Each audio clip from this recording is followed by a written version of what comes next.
André Wallace. To me, is the mayor. I call them all mayor. Okay, that's the way I started. That's the way I met them, and so I continue with that, calling you the mayor of Mount Vernon. Thank you. So, Mayor, here we are again, going on another round of elections in Yes. Mount Vernon.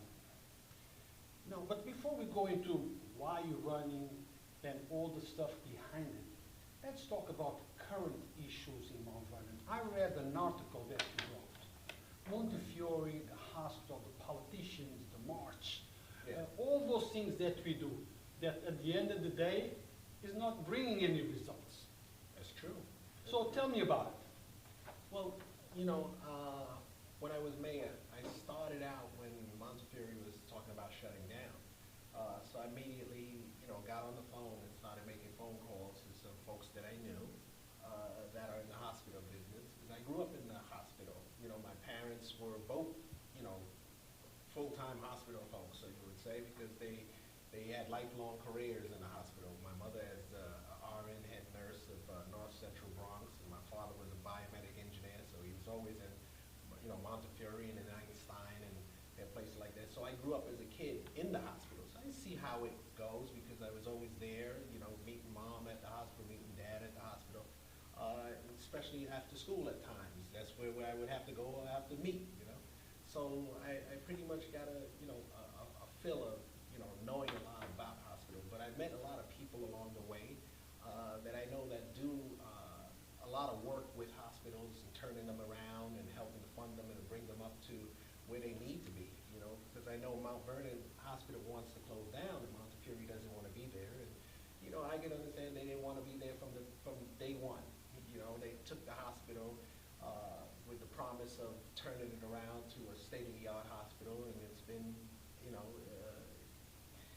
we've been lied to before, I'll just say it that way, because it didn't happen the way, that the picture was sold back in the past. And my goal right now was always to continue, even when I was out of office, to continue the conversations and dialogue with the folks to come in and to fund it and to find the resources, and I did.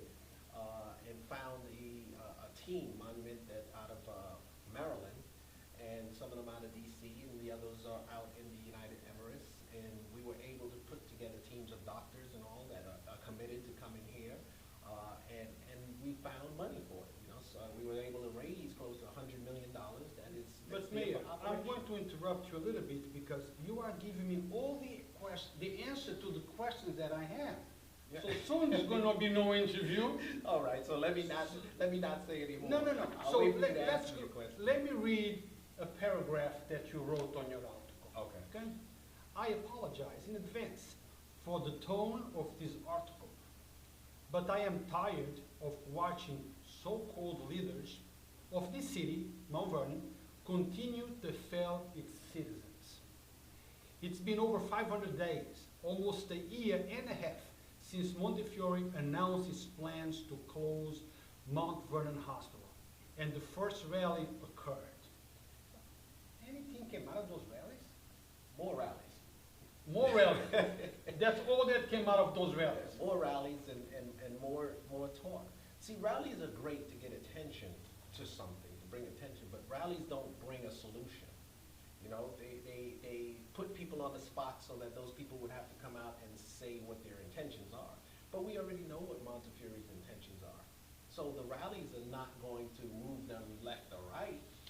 What we need to find out is what's going to be the plan, what's going to be the solution. If they don't want to be here, then we need to find people that want to be here, that want to do the right thing. And the problem that we have with a lot of elected officials and leaders and all, they love the attention of the rally. They love to sit back and do the photo ops and all of those kind of things, but nothing comes out of it. It's great for the people that you want to vote for you during the election time, but outside of that, it's the same thing I ask all of them. Okay, now that the rally is over, what's the plan? Nobody has a plan, and I gave them a plan. So it's rallies, like I said, it's great to bring attention to things. If you want to have some publicity for yourself and go out there and rah-rah and make yourself seen and all of that stuff, it's great. nothing happens. People go home and you know, the only thing I've seen with the rallies from back when, 18 months ago, is that the rallies are just getting smaller. And it's less people coming to the rallies, and most of the people not even from Mount Vernon anymore. People are getting fed up. So, you know, I go, I walk around, I protest, I have banners and all that. Right. But what's the outcome? That's my point. I So thought- we need to sit down and start to work on the solutions and start to see it. Because when I look at a situation, I don't sit back and say, okay, we're gonna rally and force these people and we're gonna do this. I went out and I said, okay, what's it missing? I'm looking for what's missing. Okay, Montefiore say they're losing money, they don't have money, we gotta get money, okay, to operate this. Okay, boom, we find the money. Okay, they don't have the doctors in the hospital, that's the problem, that's what the community's talking about. Boom, I found the doctors. So that's going to bring us to the next section. Yeah. Mayor Wallace already reached out to experts Right. in order to offer possible solutions. Right. What have you done? And was those solutions accepted? What was the outcome? Well, right now, we made dozens of calls to Montefiore. All the elected officials got the same letter that I sent to the governor. You know, and none of them respond. You know, Gary Pretlow, Assemblyman, was the only one that responded. He's actually been on the Zoom calls with the people around the world. You know, and we've been having conversations on how to do this and what is Montefiore's intentions. Because if they don't want to be here, fine, I'm good with that. Okay, then sell us the hospital and move on, you know? But don't hold the whole community hostage. That means to me that you have something hidden behind the scenes that you're not telling the community. Because if you don't want to be in the hospital business and that's what you want to go, you want to get out of Mount Vernon, and we're giving you a solution to get out of Mount Vernon, why won't you sit down and come to the table with the folks that are interested in putting in $100 million and is interested in bringing in the right doctors and bringing in OB/GYN and bringing in all these service and pediatric care and all of that? Why won't you have that conversation? That means there's something beyond, you know, the situation that they're not telling us, or somebody's not telling us. And before, you know, it's come to a point, and I wrote that article because, you know, the people are tired. It's been 18 months. I've been begging. I've been, you know, asking them to hang on, and, you know, we really want you and all, and we want you guys to come in and holding it as long as I can. But nobody holds millions of dollars like that, tens of millions of dollars, because that's going to find its way into some other investment or into some other community that's not going to be ours. And also, we're going to have a problem because then we're not going to get the things that we can get. We're getting in our own way, you know. If somebody comes to you and say, listen, we'd like to take over, we wrote you a letter, we have the money, we want to come in and we want to take this hospital, we want to purchase it, what's your intentions, how do you want to do this? Wouldn't you even listen? Now, Mayor, we have a whole bunch of other stuff that we want to talk about. But I want to move into you seeking re-election or coming into public office again. Yeah. Why, sir? I feel like there's a lot of things that need to be done that I didn't get a chance to finish. You know, I started a lot of it also as mayor in the few months that I was mayor. And, you know, there's things like, you know, we still have to reestablish our credit rating. We still have to be able to work on a lot of these potholes. We still have to be able to do the, bringing in, I would say, community development, the right community development. You know, that's going to stimulate and give us economic development and economic stimulus and money to come into our community. And those are the things I want to look at, bringing in people and partners and creating P3s, which is, you know, public-private partnerships with outside sources of money to bring in revenue into our city, because we're overtaxed and underserved in our community, and everybody knows that. But the key is not to build more, you know, affordable housing and bring more people in. It's how do we bring in business and money to offset the taxes and to create wealth to purchase the programs that we need in our community. You know, we look at a lot of things where we complain about our police force and complain about certain things, but we're one of the lowest paid police forces in all of, you know, New York State. That needs to, if you want to attract better people, you have to be able to pay people more. If you have to pay people more, you can't get it from the homeowners and the taxpayers. You got to create other source of revenue that brings in that money that, you know, would really be able to help the city grow and help us get the services. You know, we don't have the things we need for our children, the after-school programs, because everything comes back to dollars and cents. It all comes down to how are you going to pay for the programs. So those are the things I want to work on. I want to work on trying to bring money back into this community. Major things that is going to spark up economic growth. That is how we're going to dig ourselves out of this hole. You know, we can't sit back and wait. I know we're getting $42 million in the stimulus money, but that's going to be gone because the school needs money, and you know, with all of the problems that we have, you know, with people owed so much money in the city and lawsuits and everything, that's not going to go so far. But they need to map that out, how best to make it work, you know, and kind of give us at least a chance and a cushion to use that to be able to do some of our infrastructure and stop the sewer problems that we have. So there's so many things that we need to do and that I see on a daily basis. And I said, you know, I want to go back. I want to finish those things. You know, I could say one thing. During my term as councilman, could I have done things better? Absolutely. You know, I would have loved to fight less and then focus more on what needed to be done. But sometimes those fights had to be, you know, and people didn't realize what I was doing until later on, you know, when they start seeing that their water bills was going through the roof and all these different things. And, you know, that's what I'm working on to get back and weed out all of this waste and corruption that was there. And it had to be done. But Mayor, what I'm hearing, it's nothing new. Okay, we always knew the problems facing Mount Vernon. You spoke about them in the past. Yeah. Yeah. Okay, and you spoke about the possible solutions as well. Right. Now, if you are elected, the people who you worked with in the past are going to be the same people, give it or take, the people you're going to find now. So what is different? Why makes you think that this time around you're going to be able to succeed and fix Mount Vernon?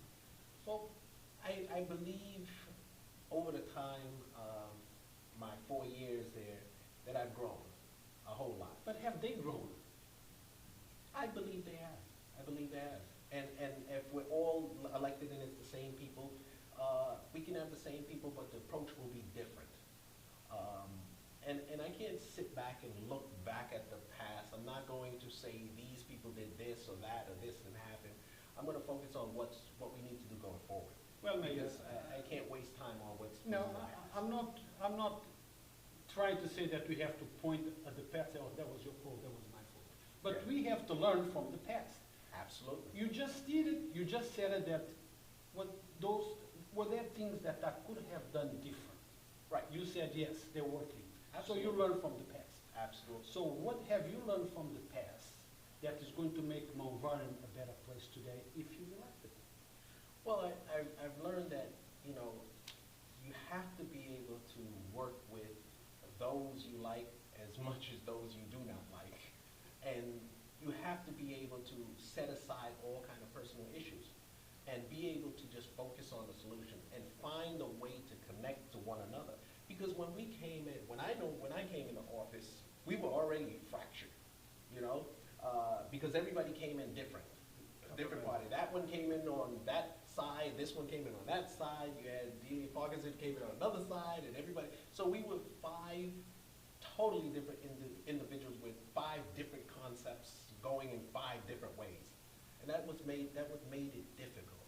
Now what I see out of that and what I've learned from that is, you know, we have to be able to sit down and talk about what is the most important things. It's just like how people would ask me, how did I get so much done as mayor? Because the first day I got in there, and I went and I sat down with the controller, and I said, okay, we're gonna make 3 stacks.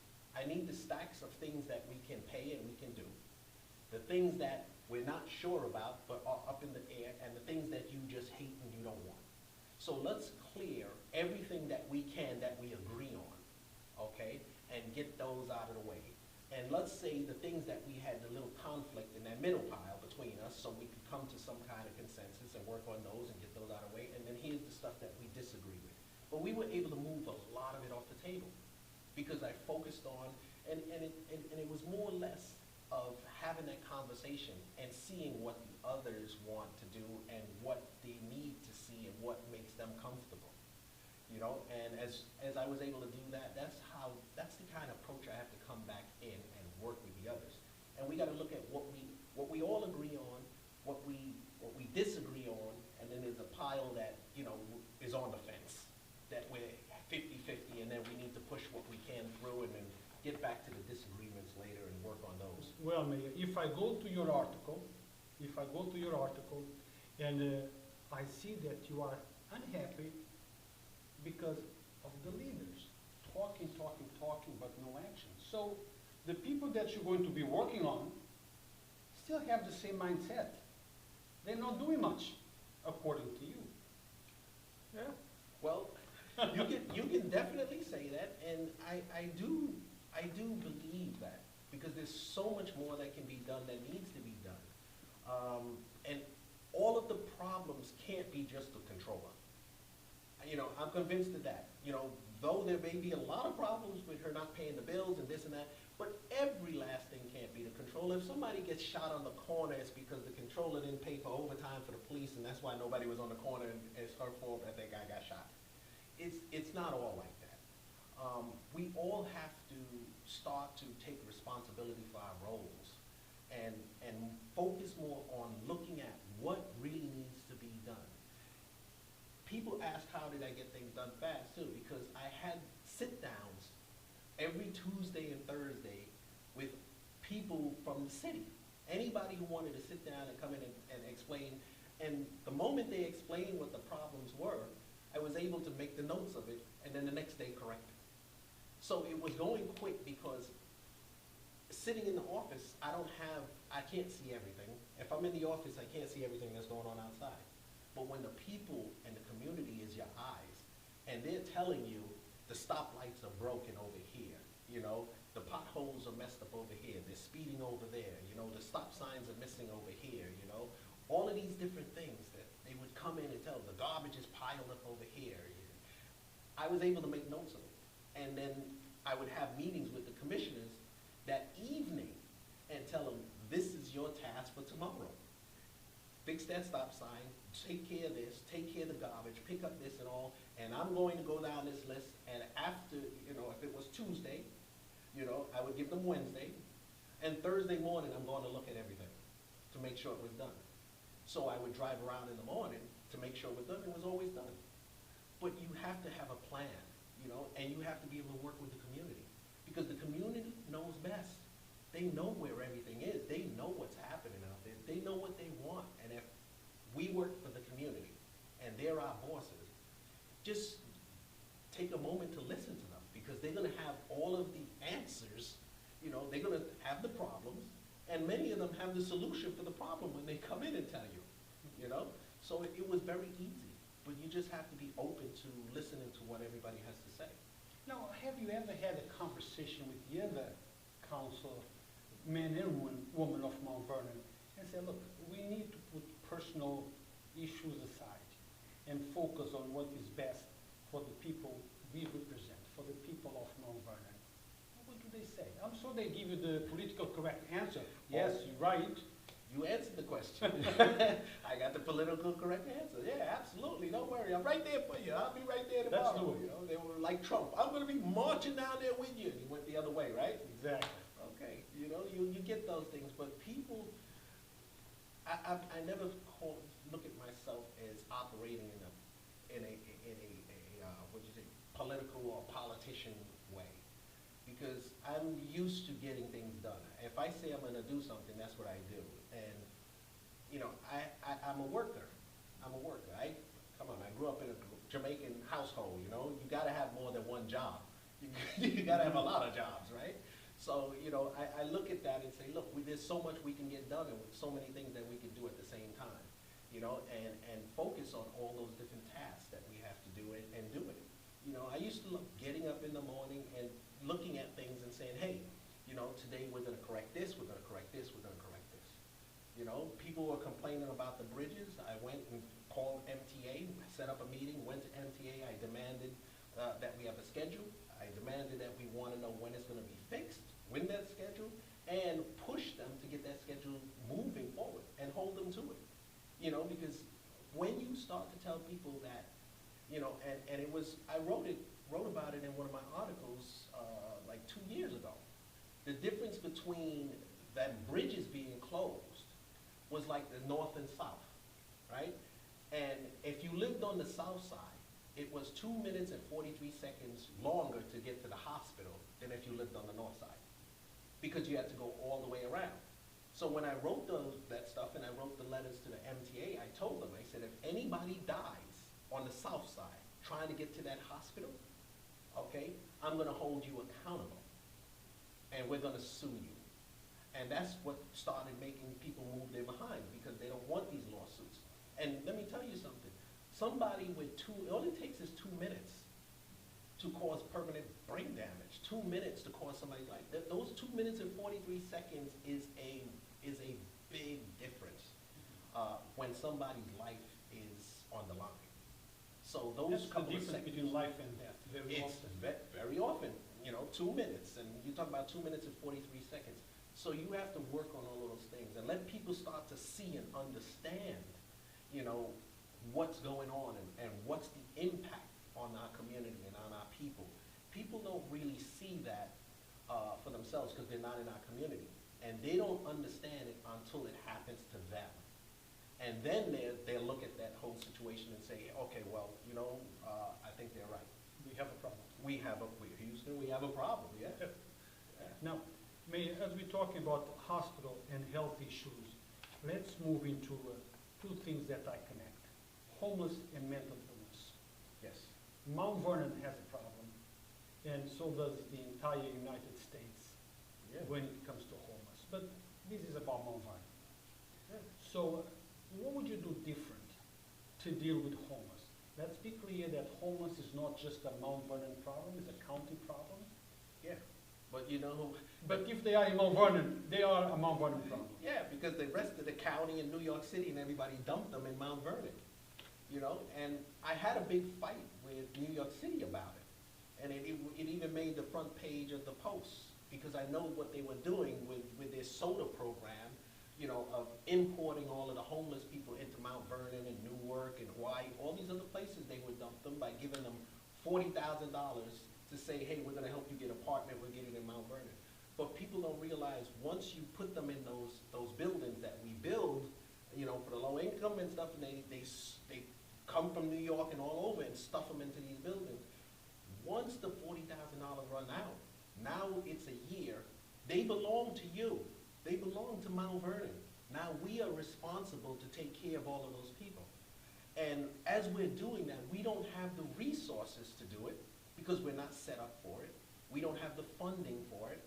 And we need to get federal and state and local, you know, help to take care of this. Anybody can be homeless, you know, and you cannot really be mad or take it out on the homeless or look at them and say, okay, look down to them, because any of us, by an accident, by health issues, by any means of something, even by COVID-19 that put a lot of people out of work, could end up homeless. You know, look around the country, how many people are on food lines and all that, all around the country because of this pandemic. So I say, people can always be one paycheck away from being homeless. So you have to be able to have a net in place and certain services on how we're gonna address that. That's something I look forward to working on. I haven't stopped. That's what's important about trying to save Mount Vernon Hospital, because there's a component that we spoke about that addresses the homeless issue and mental health issues. You know, because we have a lot of people on the streets of Mount Vernon walking around that need help, you know, and somebody has to address it. You can't just leave them there, and we can't keep walking past them like they don't exist. You can't step over them and just keep going when they're laying in the street.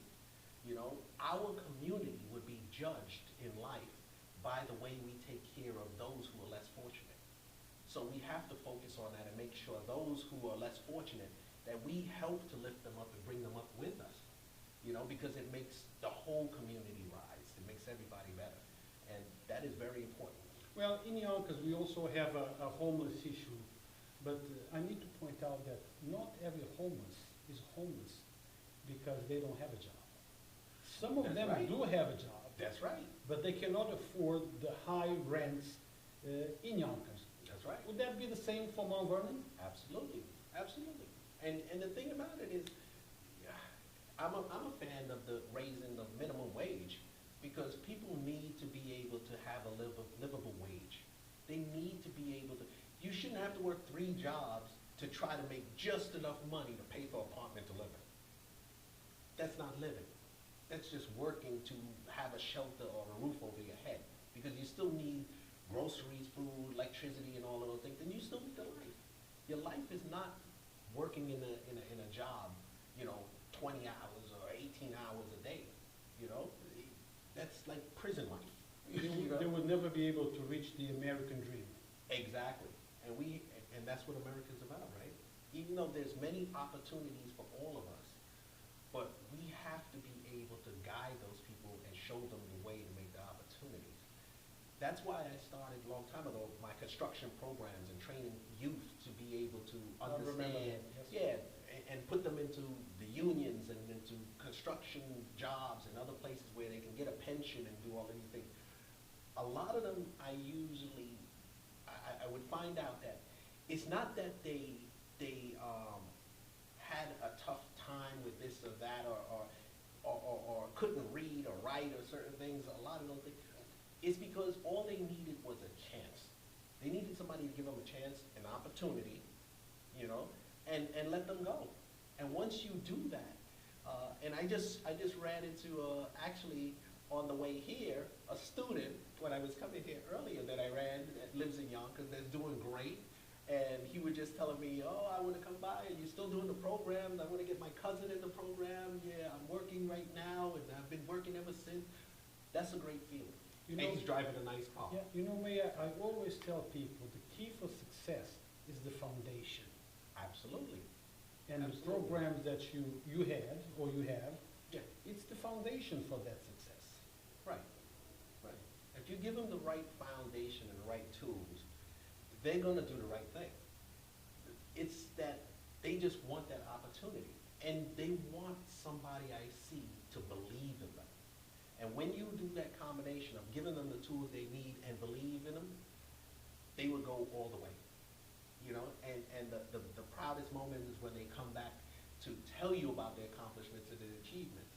You know, it's because I look at it like, hey, I taught him how to fish, and now he's coming back with a big fishing boat.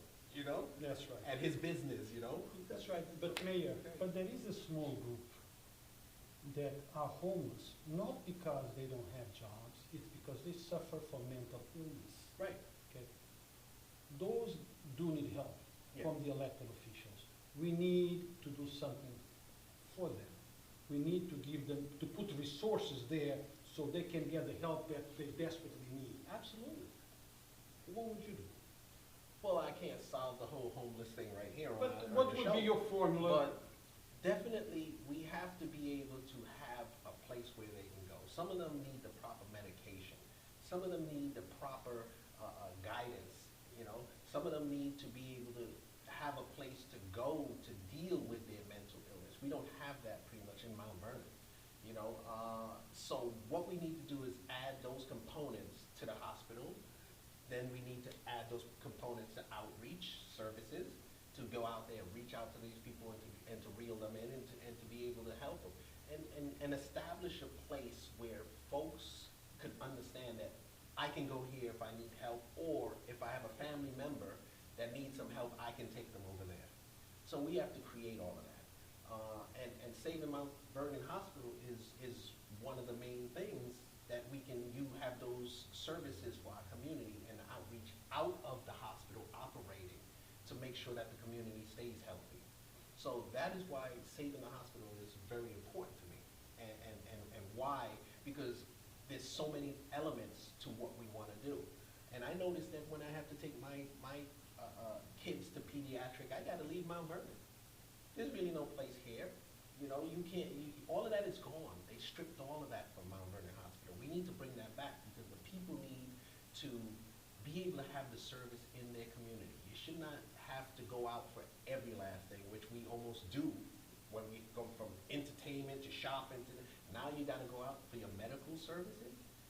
And how long would it take if you had an emergency and the ambulance picked up your loved one or something and had to rush them to emergency room, life and death? We gotta drive to another town? Come on. You're right, valid point.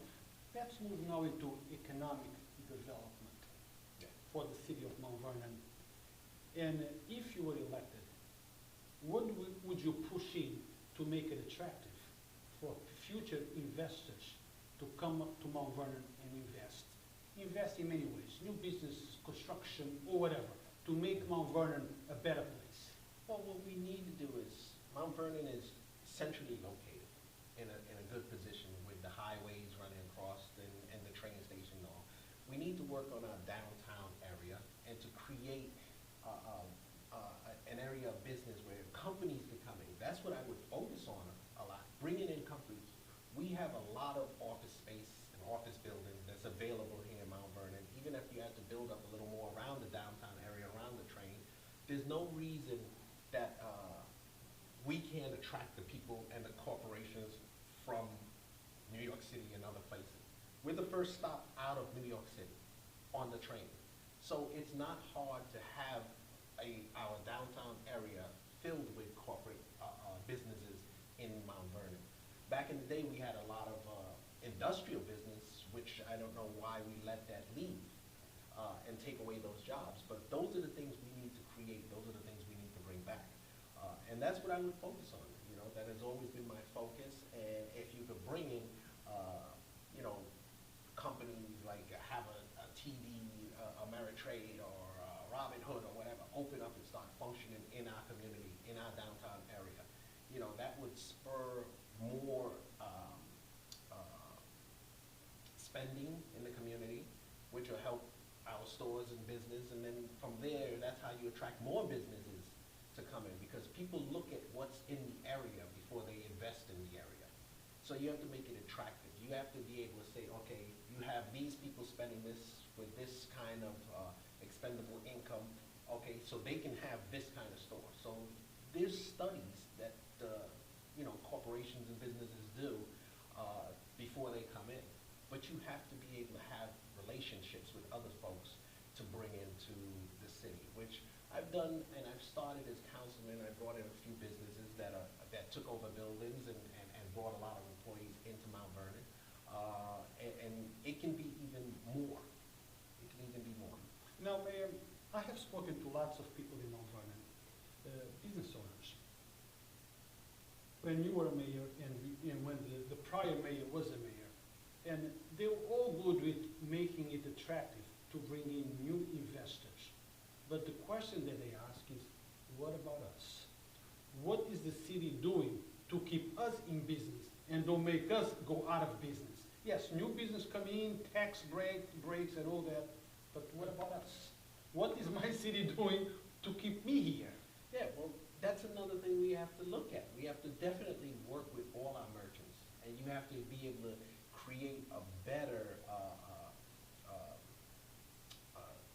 I would say, organization in City Hall. Because we have to, I know there's some things that people want to do, the office of constituents and all these other things, and the Chamber of Commerce, but we have to figure out the best way to put this together along with our IDA department to be able to attract and help businesses in our city. And that's why I said, you know, P3s are very important, private-public partnerships with businesses as well.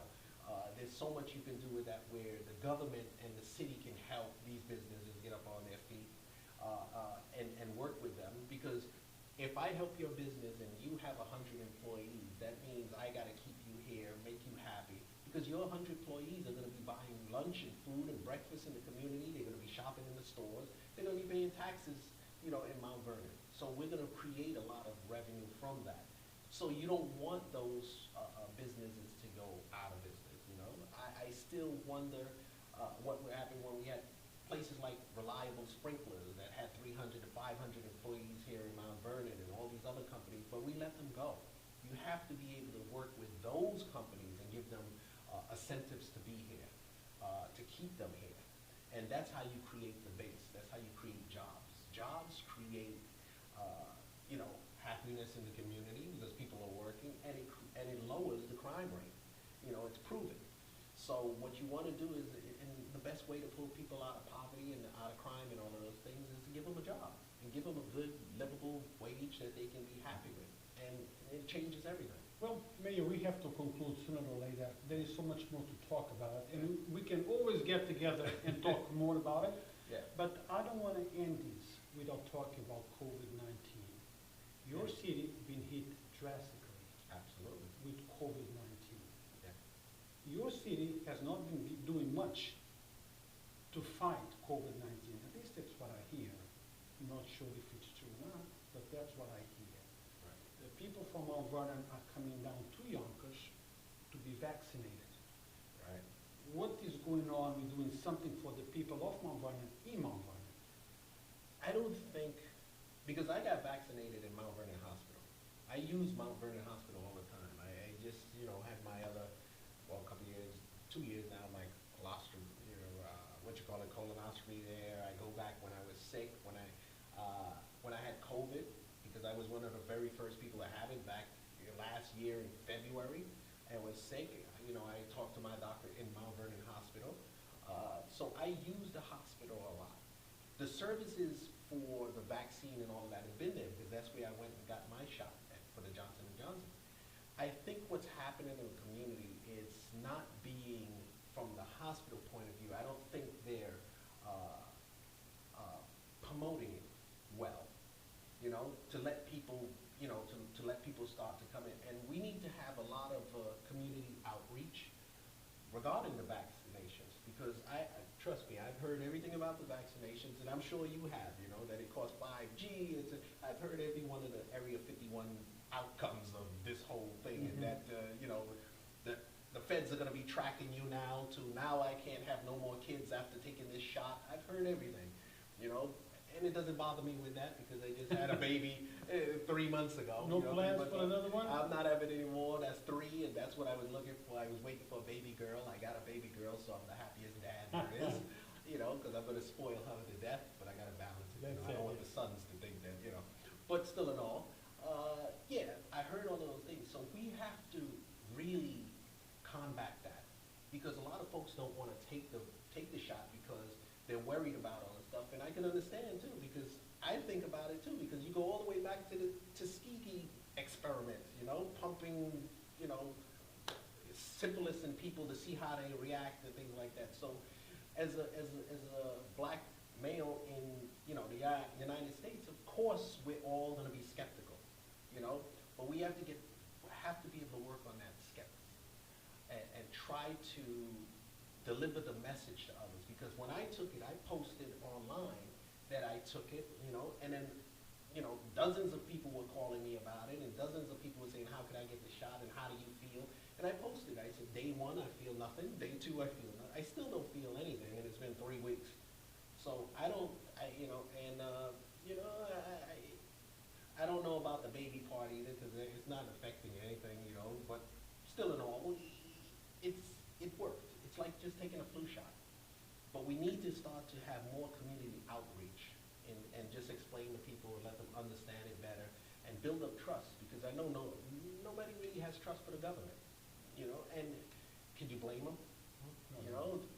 Government, it's always been something, and sometimes even my family be like, oh no, get that politician out of here. I'm like, hey, it's me, fellas. Yeah. I'm your brother. Yeah, get out of here, y'all. Tell us another story. But that's how people think, You look at government, politician, criminal. Yeah. Well, Mayor, to conclude this interview for today, I would like you to look at the camera and tell the people of Mount Vernon why they should vote for you and what changes should they expect.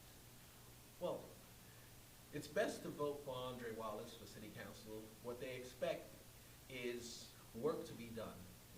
I know what needs to be done. I have a proven track record of getting things done, and that's what I want to focus on.